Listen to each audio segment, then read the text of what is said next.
By the early 1980s, the Cold War had entered one of its most volatile phases since the Cuban Missile Crisis. The period of détente that had defined much of the 1970s was collapsing, replaced by renewed suspicion, military expansion, and open hostility between the United States and the Soviet Union. The Soviet invasion of Afghanistan in December 1979 hardened attitudes in Washington, while the election of Ronald Reagan signaled a sharp shift away from accommodation and toward confrontation. Nuclear arsenals expanded, naval forces pushed closer to one another's borders, and the world's oceans became crowded battlegrounds for surveillance, intimidation, and silent brinkmanship. It was in this atmosphere, where miscalculation could have catastrophic consequences, that a U.S. aircraft carrier and a Soviet nuclear submarine collided in the dark waters of the Sea of Japan. The USS Kitty Hawk was no ordinary warship. Commissioned in 1961, she was the first of the so-called supercarriers, massive floating air bases designed to project American power across the globe. By 1984, Kitty Hawk had already served in Vietnam and spent decades operating in the Western Pacific, becoming a familiar presence to allies and adversaries alike. Displacing more than 80,000 tons fully loaded and carrying up to 85 aircraft, she was the flagship of Carrier Battle Group Bravo and a centerpiece of the U.S. 7th Fleet. With a crew exceeding 5,600 officers and enlisted personnel, Kitty Hawk was not merely a ship, but a small city at sea, capable of launching sustained air operations hundreds of miles from friendly shores. In March 1984, Kitty Hawk was ordered into the Sea of Japan to participate in Exercise Team Spirit, an annual joint military drill conducted by the United States and South Korea. Team Spirit was officially defensive in nature, designed to improve coordination between allied forces and to deter aggression from North Korea. The exercises involved large-scale simulated amphibious landings, air support missions, and naval maneuvers, all carried out under realistic wartime conditions. While North Korea was the nominal focus of the drill, its proximity to the Soviet Far East meant the exercise inevitably attracted intense attention from Moscow. From the Soviet perspective, Team Spirit represented more than a routine exercise. American carrier groups operating near Soviet waters posed a direct threat to the Soviet Navy's ability to defend its Pacific bastions, including key submarine bases around Vladivostok. Soviet naval doctrine placed enormous importance on tracking U.S. aircraft carriers, which were seen as the primary instruments of American conventional and nuclear strike capability. As a result, Soviet submarines were routinely dispatched to shadow U.S. carrier groups, collecting acoustic signatures, monitoring flight operations, and practicing attack positioning. These encounters were dangerous but common, a high-stakes game of underwater cat and mouse that both sides accepted as part of Cold War reality. Among the Soviet submarines assigned to this mission was K-314, a Project 671 nuclear-powered attack submarine known to NATO as a Victor-class boat. Designed to hunt enemy surface ships and submarines, K-314 displaced roughly 4,700 tons submerged and measured just over 300 feet in length. She was fast, capable of speeds exceeding 25 knots underwater, and armed with torpedoes and anti-submarine missiles, some of which could carry nuclear warheads. Her crew of approximately 94 men operated in a confined, high-pressure environment where mistakes could be fatal and silence was survival. K-314 began shadowing Kitty Hawk shortly after the carrier departed South Korea on March 19, 1984. Such shadowing operations were routine, and both sides understood the unspoken rules governing them. The U.S. Navy knew the submarine was there, even if it could not always pinpoint its exact position, while the Soviet crew relied on sonar, periscope sightings, and intelligence cues to maintain contact. As one American officer later remarked, "They play cat and mouse with us all the time." In simulated combat conditions, U.S. escort ships and aircraft even practiced killing the submarine repeatedly, tracking it and positioning themselves as though they were about to deliver real weapons. Despite this constant interaction, submarine tracking was far from precise. The Sea of Japan is a notoriously challenging environment for sonar operations.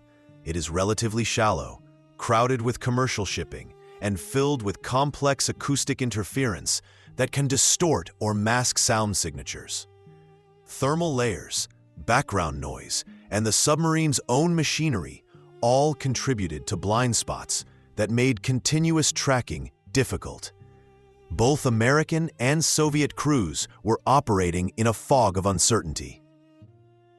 Even as they maneuvered within miles of one another, on the night of March 21, 1984, Kitty Hawk began transiting southward from the Sea of Japan toward the Yellow Sea. As part of normal carrier operations, her escort ships moved several miles away to reposition and conduct independent maneuvers. This temporarily reduced the effectiveness of the anti-submarine screen surrounding the carrier. Unlike destroyers or cruisers, Kitty Hawk herself was not equipped with hull-mounted sonar and relied entirely on her escorts and aircraft for underwater awareness. In peacetime conditions, maintaining constant contact with a known submarine was not considered mandatory, and losing track of it was not unusual. At the same time, K-314 was experiencing difficulties of its own. Rough seas, heavy acoustic clutter, and possible maneuvering by the carrier group caused the submarine to lose a clear sonar contact on Kitty Hawk. The Soviet commander, Captain Vladimir Ilyinsky, faced a dangerous dilemma. Remaining too deep risked losing the carrier entirely, while rising too close to the surface increased the risk of detection, or worse. Soviet doctrine emphasized aggressive tracking, and failure to maintain contact with an American carrier could have serious professional consequences. In an attempt to re-establish visual contact, Captain Ilyinsky ordered K-314 to rise toward periscope depth. It was a routine maneuver performed countless times by submarines around the world. But that night, in darkness and heavy seas, it carried extraordinary risk. As the submarine ascended, the periscope broke the surface, and what the captain saw through it was not empty ocean, but the massive bow of an American aircraft carrier bearing down on him. At that moment, both vessels were committed to courses that could no longer be altered in time. Orders were shouted aboard K-314 to dive immediately, but the response came seconds too late. At approximately 10 p.m., about 150 miles off the coast of Korea, the Soviet submarine and the USS Kitty Hawk collided. The impact sent a violent shudder through the carrier, while the submarine scraped along the carrier's hull in a grinding, prolonged contact that lasted several terrifying minutes.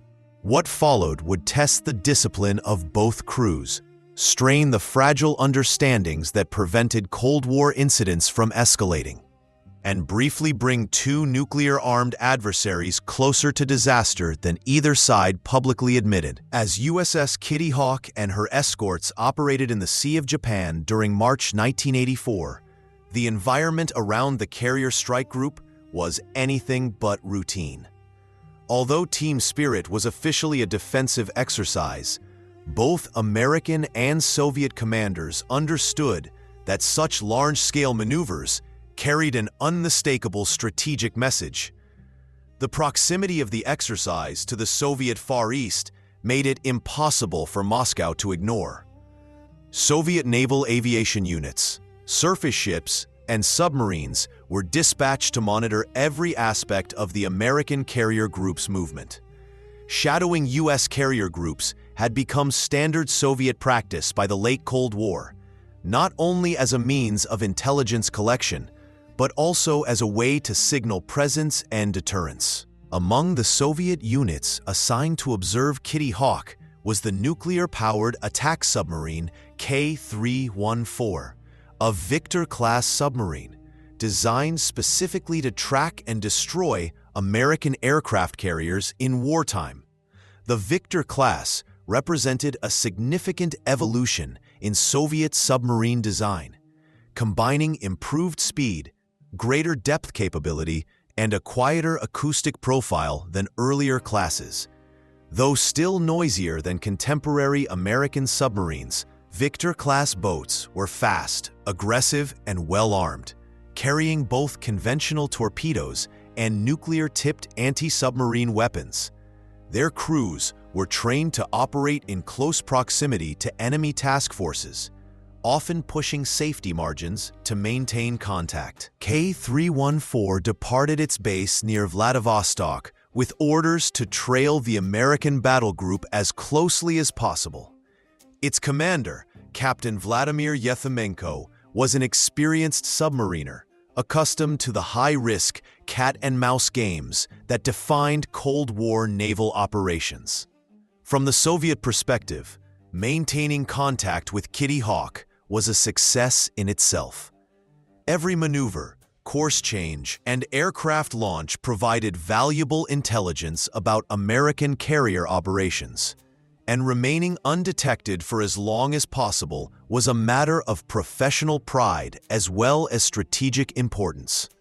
On the American side, Kitty Hawk's crew was fully aware that Soviet units were operating nearby.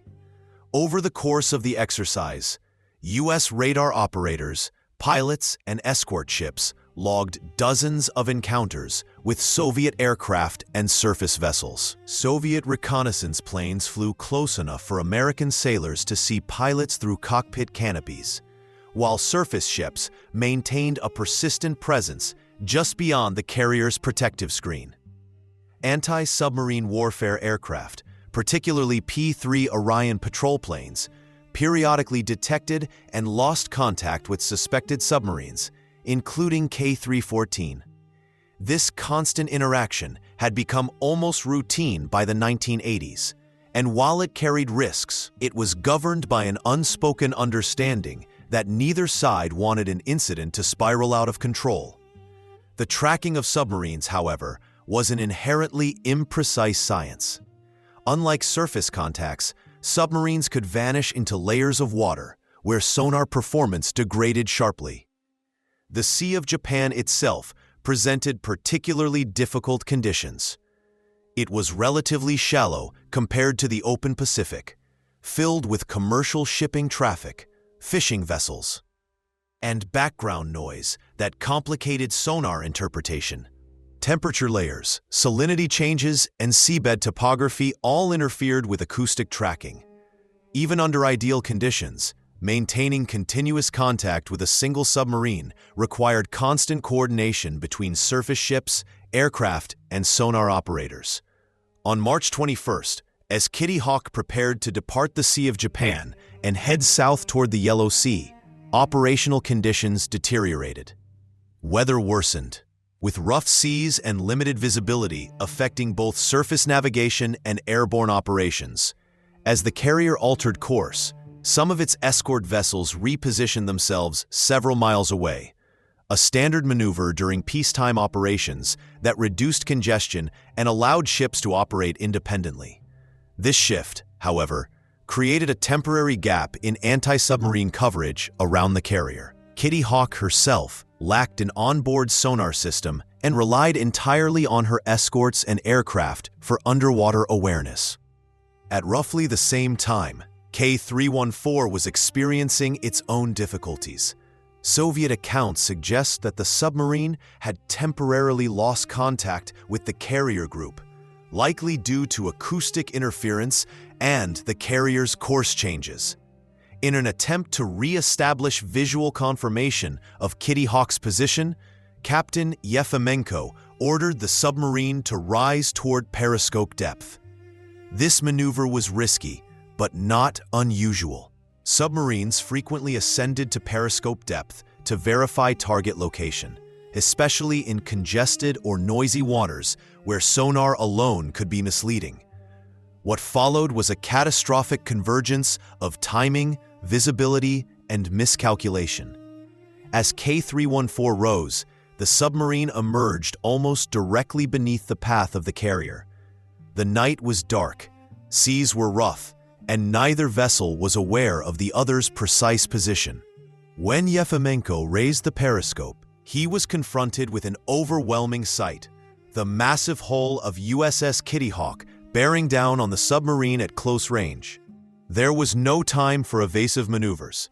Orders were given to dive immediately, but the distance between the two vessels was already too small. At approximately 10 p.m. local time, the Soviet submarine struck the underside of the American carrier. On Kitty Hawk's bridge, officers felt a sudden, violent shudder that rippled through the ship.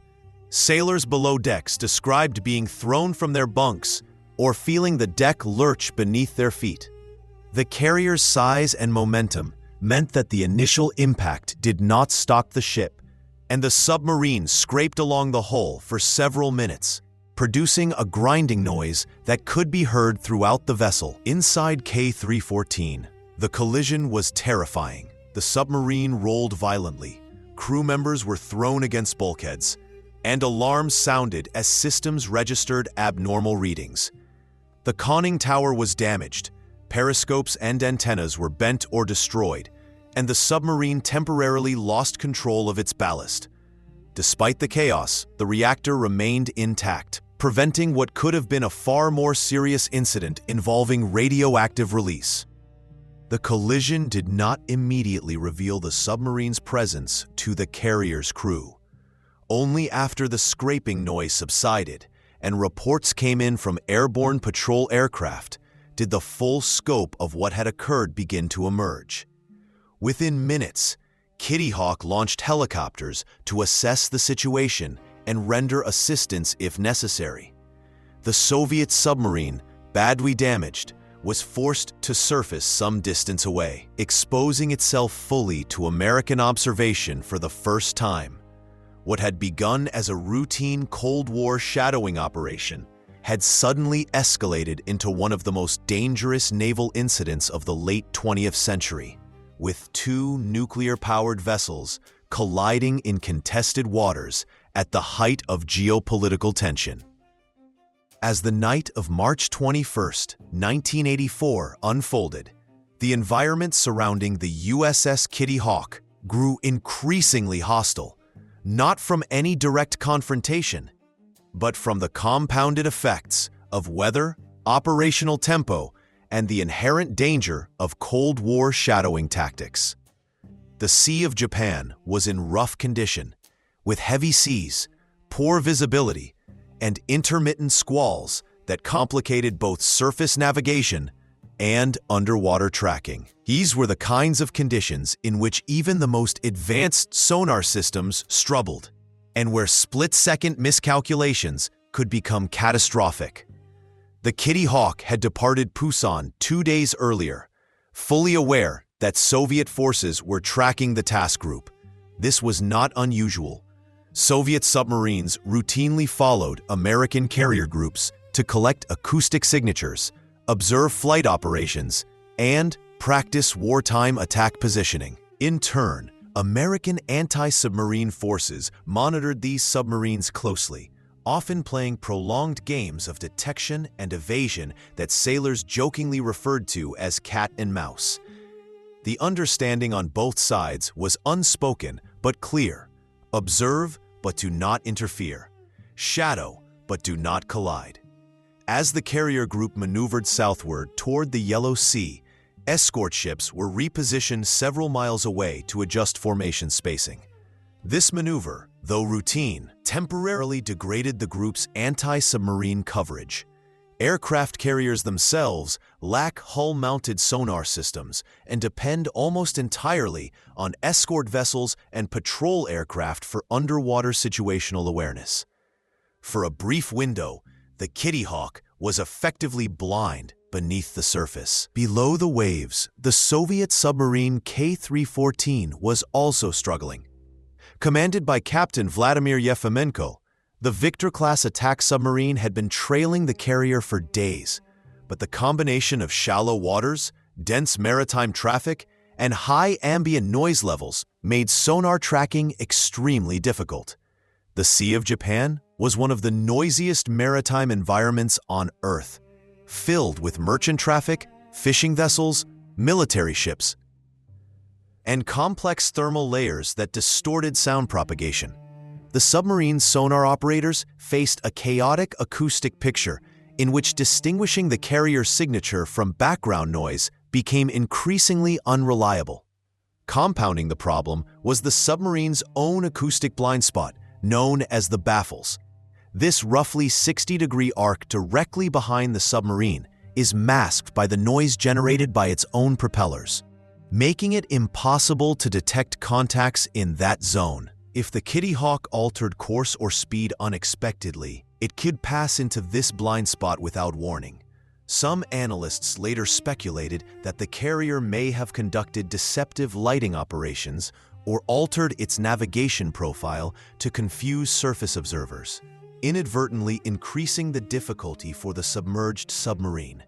At some point during the evening, K-314 lost reliable contact with the carrier. Faced with uncertainty and operating under peacetime rules of engagement that still prioritized intelligence collection, Captain Yefimenko made the decision to rise to periscope depth. This maneuver was inherently risky. Surfacing near an enemy carrier group, even in peacetime, carried the danger of detection, collision, or misinterpretation of intent. Yet without visual confirmation, the submarine risked losing its target entirely. When the submarine reached periscope depth and the periscope was raised, what Yefimenko saw was the last thing any submariner wanted to see: the massive hull of the USS Kitty Hawk filling the field of view, closing rapidly. The submarine and the carrier were on a direct collision course. Yefimenko immediately ordered an emergency dive. Ballast tanks were flooded, and the submarine attempted to slip beneath the carrier's keel. But the distance was too short, and the momentum of both vessels too great. At approximately 10 p.m., in total darkness and heavy seas, the Soviet submarine struck the American aircraft carrier. On the bridge of the Kitty Hawk, Captain David Rogers felt a sudden and violent shudder run through the ship.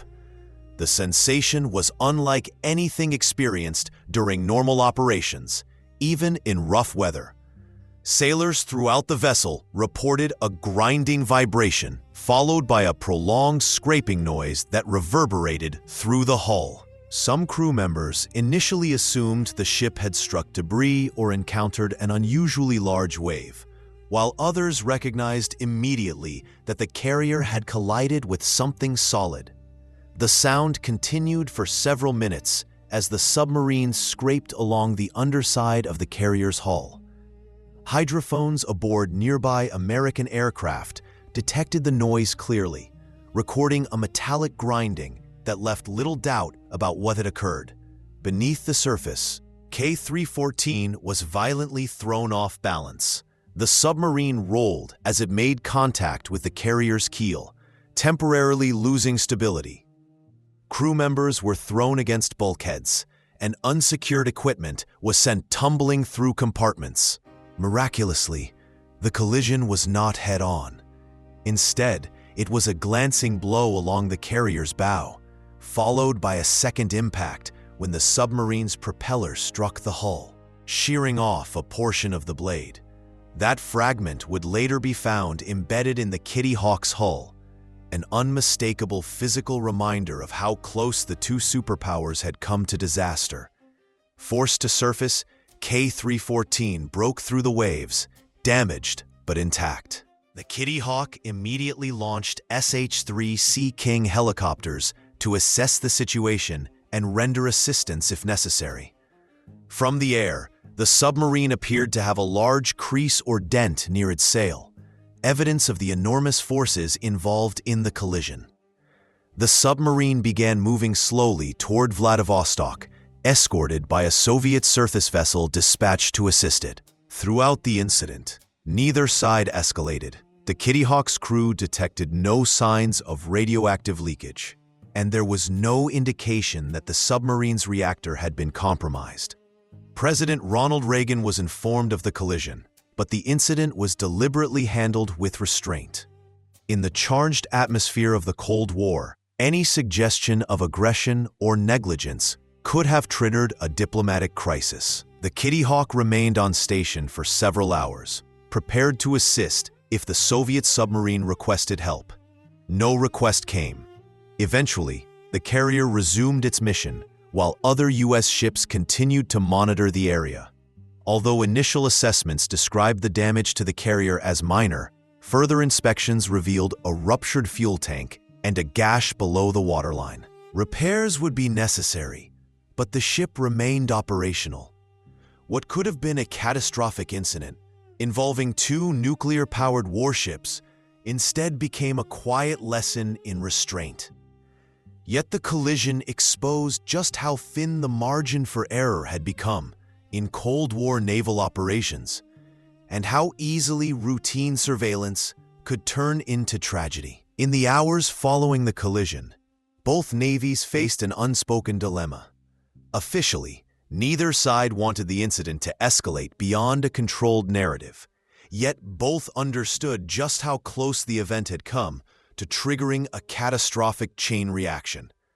A nuclear-powered Soviet attack submarine had collided with a nuclear-armed American aircraft carrier at the height of Cold War tensions, in waters heavily patrolled by both fleets. Any misinterpretation of intent in the immediate aftermath could have resulted in aggressive maneuvers, weapons activation, or even retaliatory action. On board the USS Kitty Hawk, damage control teams moved swiftly. Although initial reports described the damage as superficial, closer inspection revealed a more serious problem below the waterline. The collision had ruptured a fuel tank near the bow, allowing seawater to contaminate aircraft fuel supplies. This posed an immediate operational hazard, as contaminated fuel could have grounded air operations or caused engine failures. Sailors worked through the night, pumping out fuel, isolating damaged compartments, and stabilizing the ship. Divers were dispatched to inspect the hull, where they discovered a jagged gash and lodged deep in the steel plating a broken fragment of the Soviet submarine's propeller. The presence of that propeller fragment quickly became a point of intense interest within the U.S. Navy. Soviet submarines were coated with specialized anechoic tiles designed to absorb sonar waves and reduce detectability. During the collision, sections of this coating had scraped off and adhered to the Kitty Hawk's hull. Navy engineers and intelligence specialists recognized the significance immediately. Without firing a shot, the United States had obtained a rare physical sample of Soviet submarine stealth technology. The material was carefully removed and transported for analysis, providing insights that would otherwise have required years of intelligence work. Meanwhile, the K-314 situation was far more precarious. Although the submarine had survived the collision without catastrophic hull breach, it had sustained severe structural damage. The violent rolling motion caused by scraping along the carrier's keel threw crew members against bulkheads and equipment. The submarine's sail and external fittings were damaged, and its propulsion system was compromised. After surfacing, K-314 was forced to limp away at low speed, escorted by Soviet surface vessels dispatched from Vladivostok. Reports from American observers noted welding sparks visible on the submarine's hull, suggesting that emergency repairs were being conducted at sea. The Soviet government maintained near-total silence.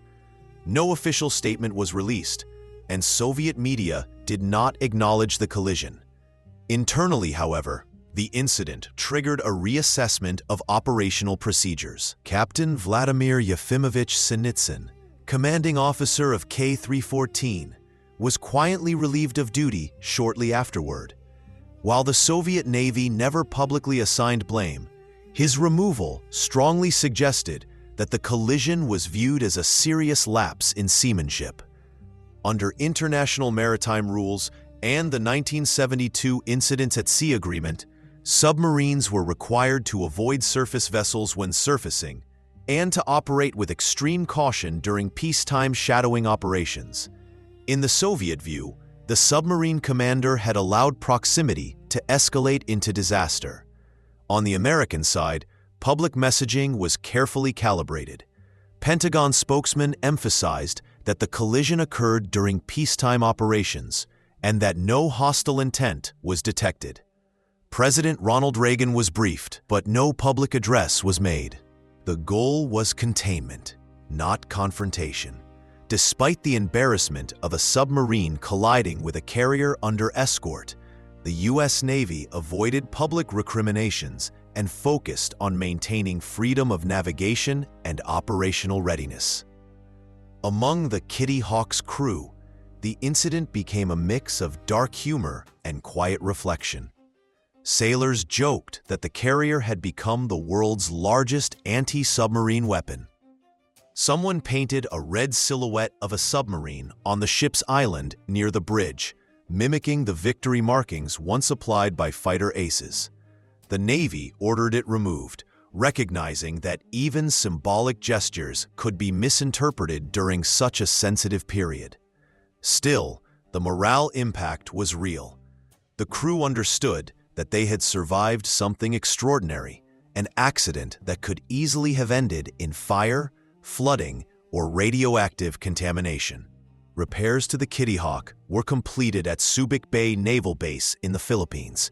Concrete and steel reinforcements were used to seal damaged compartments, and the carrier returned to operational status without significant long-term limitations. Officially, the damage was categorized as minor, but many sailors believed the ship had come far closer to serious harm than the Navy publicly admitted. As for the K-314, its story did not end with the collision. In 1985, just a year later, the submarine suffered a catastrophic accident during refueling at Chajma Bay. Improper removal of fuel rods caused a reactor excursion, leading to an explosion and widespread radioactive contamination.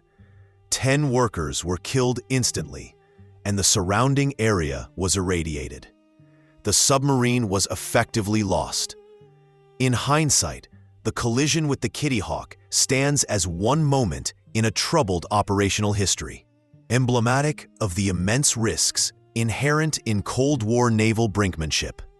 The incident faded from headlines, overshadowed by larger geopolitical events, but within naval circles, it became a case study in near disaster. It demonstrated how close routine shadowing operations could bring opposing forces to catastrophe, even without hostile intent. It also reinforced the limits of technology, showing that sonar, radar, and training could still fail in the face of weather, noise, and human decision-making. By avoiding escalation, both navies quietly acknowledged an uncomfortable truth. Luck had played as large a role as discipline in preventing tragedy that night in the Sea of Japan.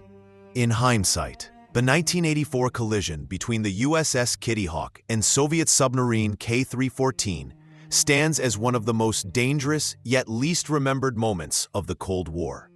It did not involve missiles launched or shots fired, but it demonstrated how easily catastrophe could have occurred through miscalculation, environmental conditions, and human error. A slightly different angle of impact, a deeper dive at the wrong moment, or damage to the submarine's reactor could have resulted in massive loss of life and an international crisis far beyond the control of naval commanders. The incident also foreshadowed deeper problems within the Soviet submarine fleet. Just 1 year later, K-314 would be involved in a far more serious accident during a refueling operation that resulted in a reactor meltdown. widespread radioactive contamination, and multiple deaths. That later disaster highlighted systemic issues in training, maintenance, and safety culture that were already present at the time of the collision with the Kitty Hawk. While no lives were lost in the 1984 incident, it served as an unheeded warning of the dangers inherent in operating nuclear-powered vessels under intense political pressure. For the United States, the collision reinforced the importance of technological superiority and procedural discipline. The intelligence gained from the submarine's hull coating contributed, in a small but meaningful way, to ongoing efforts to counter Soviet undersea capabilities. More broadly, the event reminded American planners that even peacetime operations carried significant risk when conducted in close proximity to an adversary. The Cold War was often described as a struggle fought in shadows and signals rather than direct combat, and this incident exemplified how thin the line between peace and disaster truly was. The USS Kitty Hawk would continue to serve for decades after the collision, participating in operations across the globe and becoming a familiar presence in the Pacific. When she was finally decommissioned in 2009, she carried with her a legacy that spanned nearly half a century of naval history, including one of the most extraordinary near misses of the Cold War. Efforts to preserve the ship as a museum reflect a growing recognition of the importance of remembering not just wars fought, but disasters narrowly avoided. The collision in the Sea of Japan did not change the course of history in obvious ways. No treaties were signed, no borders shifted, and no victories were claimed. Yet its significance lies precisely in what did not happen. Two nuclear-armed powers collided in the dark, at sea, and chose restraint over retaliation. The incident stands as a reminder that during the Cold War, survival often depended not on grand strategy, but on the quiet professionalism of sailors, officers, and diplomats who understood that one mistake could end the world.